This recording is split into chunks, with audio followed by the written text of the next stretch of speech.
it's finally 814e Gold Label Day here at Empire Music. I'm Joe Ravita from Empire Music, empiremusic.com in Pittsburgh, Pennsylvania. Check out empiremusic.com for our entire selection of Taylor guitars. Huge selection. We're an online preferred dealer, one of only a handful in the country, bringing you an incredible selection of Taylor guitars, expertly photographed, so you get the exact serial number you select on our site. We professionally set up every guitar we sell, dial it into factory spec, giving you not only a great Taylor guitar, but the best version it can be. And our huge selection gives you the opportunity to not only get a great Taylor guitar, but get the right one for you. The Gold Label guitars got released just recently at the time of the shooting, and I've been, as an online preferred dealer, we've had this guitar probably for about 3-4 months. And I've been sitting on it, digesting it, because it is, in a lot of ways, similar to Taylor guitars that have been out there, but a lot of ways really, really different. And I wanted to play it for a bit to give you guys a great representation and kind of reference point to what the gold labels are. And there's a lot of information out there, and I'm gonna say there's a lot of things that the gold labels aren't that are being said. So a little Mythbusters is gonna happen throughout this video. We're really excited to bring these to you because this is like one of those things when a brand makes a product that is groundbreaking in a handful of ways, and you know it's gonna crush because it solves so many people's wants and needs, you get really excited to present it. So let's talk gold label.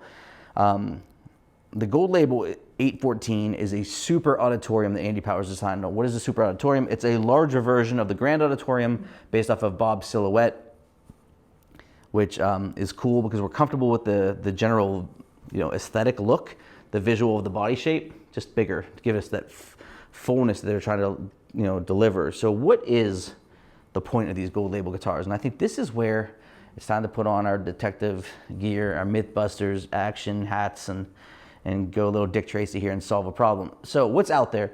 Well, a lot of times we're hearing, oh, this is if Taylor guitar was referencing a guitar from the 30s or 40s. It's like it's meant to be a kind of a vintage guitar that Taylor's designing, which would mean it's trying to mimic or recreate Gibson style or Martin style or other guitars from that era, right? Which is not the case whatsoever. I got to spend a ton of time with Andy, a couple hours in a Zoom call, November, and a bunch of time at the NAMM, the big trade show, and we just really got deep into the conversation of kind of the reference point, because it's super important here. And his reference point on these guitars is that if Taylor guitars existed in the 30s and 40s, what would Taylor guitars be producing? Now, that is a much more interesting conversation, because A, we don't know, but we have now a pretty good idea if Andy was in charge back then, what it would look like. And it gives us a good understanding of what our basis is. Our basis of Taylor guitars is always high fidelity, super articulate, crazy easy to play, which is gonna be another big part of the story of these guitars, the playability. But Taylor guitars are always articulate, always well heard, always clean. But Andy's saying if he was in charge back then, he'd have wanted to fatten the tone up and deliver you that clarity. Well, if I had $1 for every time in my, many years of almost nearly 30 years of, well, maybe 30 years of selling guitars, maybe 31 years of selling it. I've been selling guitars almost my whole life. Of people asking for Taylor guitars, just wish they were a little warmer. Good grief, I wouldn't have to be doing these videos. I'd be doing this from my sweet villa in Spain or something like that. These guitars are an answer to that question. Can I get a fuller sounding Taylor guitar? You get all of the articulation, all of the nuance, and just this warmth top to bottom. How does he accomplish it? There's a story in the neck and there's a story in the bracing. So the V brace in this is a V brace, but it's a V fan brace. And it sounds just like it's like fanned out. The theory is based behind the V brace, but it's obviously a modification to it, allowing the guitar to be much more robust sounding, very powerful, which is also kind of like a guitar of those times had to be powerful because they didn't have electronics and all. This comes with an LR Baggs VTC in it, the Element, which is cool. It does not come with the expression system, so you can't plug in with the LR Baggs. But back then, we had to compete as acoustic guitar players with horns or drums or banjos, and you need to be heard. Very, very powerful top-end output on this guitar. So you have the V-frame bracing that gives you that push, right? And then we have a neck story that I'm going to get into here in a minute. The Tonewoods of this particular guitar, so the guitar comes two ways. It comes with Koa back and sides and Honduran and rosewood. This is the Koa. I've done videos on both, so please check them out. Justin here at Empire also did a sweet AB of the two guitars so you can hear them side by side. So please check that out as well. We have a Sitka spruce top that's torrefied. A baked Sitka spruce top gives us the warmth sonically that we're looking for. By baking it, we're aging we're giving you an aged in tone by removing that moisture content, mineral content, giving you a more vintage experience there. I love the visual. This comes in a beautiful natural, which I love the natural tops. It comes in an amazing burst as well. The natural tops, though, when you have the baked on it, just gives this caramely looking beautiful spruce, which is wild. It's just really gorgeous sounding. And then an incredible, this particular one, Koa back and sides. Check this out. Find better looking Koa. I dare you to find it. If you do, put it down in the comments below. Unbelievable. Taylor always has the most exquisite Koa. No doubt here. What's really cool is you take a wood like Koa, and I think a lot of people would tell you Koa guitars are bought with your eyes, which is always kind of a little bit of a slight toward Koa. Right now, an all Koa top guitar with Koa back and sides can be stiff and a little bright and punchy, and it takes it takes a minute to open up before it gives you something. One of my favorite guitars that I own is a 2004 limited edition Grand Concert Taylor. It's spruce and Koa. I love that guitar, and that's a small body. This, being the Super Auditorium, is a phenomenal use of it. You take Koa, it's got this breathiness to it. It's not skewed bassy, right? It's skewed mids and trebly, kind of light and airy. And then you put it in a body shape with this bracing. Now you get the fullness of it. It just sounds super fat top to bottom. I mean, really, really cool. Definitely one of those things where if you're trying to fill a space, it absolutely delivers this roundness that is undeniable. So great tone wood combination with the bracing. The next story is the neck story. The neck is traditional Taylor and it's a bolt on, but the big breaking news, and it's always like, it's interesting, is I always feel like sometimes you see the big bold print and it's like, this is what's going on, but what underneath it is really what we should be talking about, right? Well, this has what's called the action control neck in it. For those of you that don't know, Taylor guitars are bolted on necks, and they have a shim system in place that allows us to change the neck angle of the guitar as the neck angle changes, which is really amazing. When Bob designed the NT neck, it was revolutionary because it allowed players to maintain their guitar at a high level of play forever. Let's make it and simply done. Somebody that's really good at a neck reset, like one of our techs, can knock one out in 10-15 minutes, no problem, and just really, really get a guitar back to spec very easily after it left spec. But what if I told you could do it on the fly, right through the action control neck? There's a tool that allows you to micro adjust the tilt of the neck. So if you want a little bit more relief, or more, I say, string height or less string height, depending on your play type, you can do that. And that's breaking news. That's really cool. I'm sure we'll do 1,000 videos on that. The super story is the long tenon design of the neck. This neck goes deeper into the body, creating a longer, more intense and intimate connection to the body, giving you way more tone and sustain. That's the secret. That's where you see, to me, the era reference of Andy would want that back then, because that was important back then, and Taylor guitars didn't have that in their modern designs. So now you have this long tenon neck design that you can feel the body moving expertly in your hands. When you play, it's just the body is vibrating. It's just outrageous. A really, really phenomenal experience. And I think, if you have ever if you buy a lot of high-end guitars, you know what I'm talking about. You put that custom shop telly in your hands and you strum it, and it sounds like it just feels like a brick. There's nothing happening, like run, don't walk. Acoustic guitar is the same way, right? You strum them. You don't have to hear it. Is the guitar creating energy? Is it creating those, the power and moving air to allow you to sound amazing? And this is the truth when it comes to that stuff. Unreal.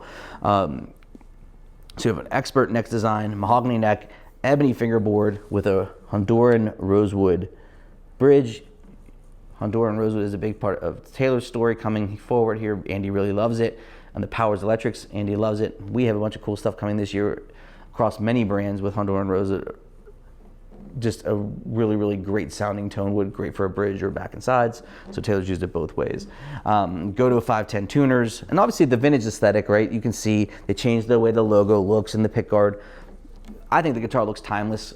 If I saw this guitar in a room, I feel like 100 years from now, it's not going to look out of place, which to me, when I'm buying guitars, and everyone's at a different stage in their life, you know, you go through the point in your life where you want the crazy looking neon guitar that feels like the exact era that you're in, and then sometimes you want something that, you know, if you could imagine your great grandkids playing and fitting in any scenario, and I think this fits the bill, which is awesome. So yeah, it has that timeless look. What I love about the sound of this guitar, I feel if you purchased this instrument, you would have nothing like it in your collection. And I think that is really hard to do in an era of guitars that, you know, like we're often just mimicking what has already been out there different ways, or we're making something so out there that isn't really that pleasant to hear. Here you have an incredible instrument that plays at a super high level and gives us a world-class tone in a unique setting with the spruce and the Koa. So let's check out the dynamic range and the mids of the guitar. All my videos are broken down really to these two experiences because I think no matter how good you play the guitar, when you play a guitar light through heavy, you get to experience how powerful the guitar is and if it responds properly. And if you play through the mids of a guitar, no matter if you're an expert player or a novice, you need to hear those middle notes, and you need to hear them in reference as it rolls through the treble to make sure that things sound round and in the, you know, kind of the tone spectrum that you're looking for. Do you want something like bright and glassy? Do you want something rounder? So let's go through and give you those two examples, and then we'll reconvene here.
Crazy powerful, without a doubt. I mean, the top end, it could take more. I mean, it really is just like, really can be played with an aggressive pick attack. It's pretty impressive. I'm not someone that plays crazy heavy like that, but it is always fun to hear a guitar give you that output and not be insulted. It just gives it to you clean. Where this guitar excels in the dynamic range is across all platforms. I love the way it sounds. Very mature, lightly picked, super responsive. These guitars are just super, super responsive, and I think that's a Taylor trait. But it's interesting because when you play through the mids, you hear that top end. It's got a sparkle to it. You want sparkle at the top end, but it's got so much body and character to it. The Koa gives you this sweetness, whereas the Rosewood has a little bit more attack. The Koa has this like breathier airiness to it that is just undeniable, without a doubt. I mean, it's just really, really fantastic. The bottom end is full, but not underwhelming. It's definitely not underwhelming. It's full, but it's not like soupy. What's really cool is, like, I was thinking about this, is like Taylor guitars, I've always looked at each string being in this narrow lane, and it stayed in its lane. And what was awesome about that is each time you see a player playing, they'd be shredding up the neck, each note heard, like just really just expertly clean, no note infringed on another, and that was its superpower, right? It was super clean and hi-fi. but it's almost like Andy was able to stretch the width of the bandwidth of the tone, but still not infringe on the note next to it. So it got this roundness to it that is amazing, but you keep the clarity, which I think basically, if you've ever been someone that played Taylor guitars and you wanted that profile of sound, warmer, I mean, dumbing it down, that's what these are. I mean, the gold label gives you the warmth that we've been looking for in Taylor's voice. The end, I think that could be the video, right? In a 30-second hitter, is you get depending on the Tonewoods, you get the wood kind of voicing in Taylor's sonic delivery with more body, and it's just lights out. Check out empiremusic.com. We have an incredible selection of gold label guitars, everything Taylor Customs. We can help you do anything you want with Taylor guitars, no matter what, whether you buy a baby Taylor from us or the presentation series Taylor, gold label guitars. We're always dialing them in with a pro setup to factory spec, making sure the guitar is not only a great Taylor guitar, but the best playing version of itself. We're maximizing every guitar that leaves here. We're professionally packaging it. We have a huge selection to make sure you don't only get a great guitar, but the best one for you. We're really, really proud of that. Chat with us on the site. Reach out to us about Taylor Gold Label or anything else. Subscribe to our channel if you have not already. I'm Joe from Empire Music, empiremusic.com in Pittsburgh, Pennsylvania, with the Taylor 814e Gold Label, Koa back and sides. Thanks so much for watching.